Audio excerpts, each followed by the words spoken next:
Marketing loves big numbers, and HDR 1000 looks like a promise. But the first time you put a meter on a set that hits 1000 nits in a tiny window, and then watch it miss the actual HDR curve, lifting midtones, crushing near black, or rolling highlights, you learn the rule we'll use for the rest of this tour. True HDR isn't a headline nit figure, it's faithful electro-optical transfer function tracking across real scenes, plus how the panel behaves when the whole screen gets bright. We'll keep receipts in view, vendor datasheets, independent EOTF/Delta E plots, teardown backlights, and service menu toggles, and map each panel tech to gaming and grading so you can buy on evidence, not hype. Chapter 1.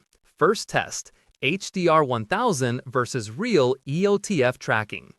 A peak nit badge often reflects a brief, tiny window measured under lab conditions.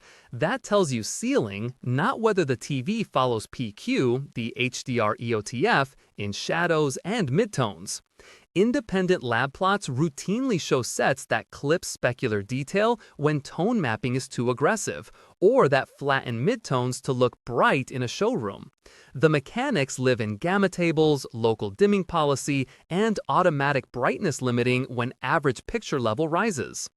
The practical test is simple. If the EOTF plot hugs the target line and near black steps are visible without noise, you're looking at real HDR. If not, the badge is just marketing. Chapter 2. Fast Context. The working glossary we'll use.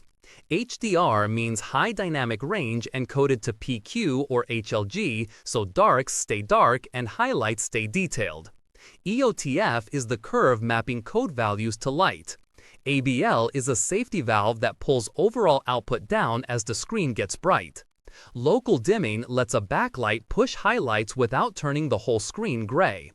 Tone mapping can be static, HDR10's fixed metadata, or dynamic, Dolby Vision HDR10+, and decides whether the set preserves detail or clips. Color volume is how saturated at how bright, shaped by subpixel design and backlight spectrum. With that kit packed, we can talk IPS, WOLED, Mini LED, Micro LED, and QD OLED in plain English. Chapter 3. IPS LCD. Bright, fast, but fighting the backlight. IPS is a transmissive stack. Polarizers, liquid crystal, color filters, fed by a backlight. Blacks depend on how well the stack blocks that light, so even with full-array local dimming, you'll see halos around tiny highlights when zones are coarse or the algorithm is timid. Strengths are clear: high refresh, low input lag, wide viewing stability, and no burn-in risk. Weaknesses show up in HDR movies: lifted blacks, some gray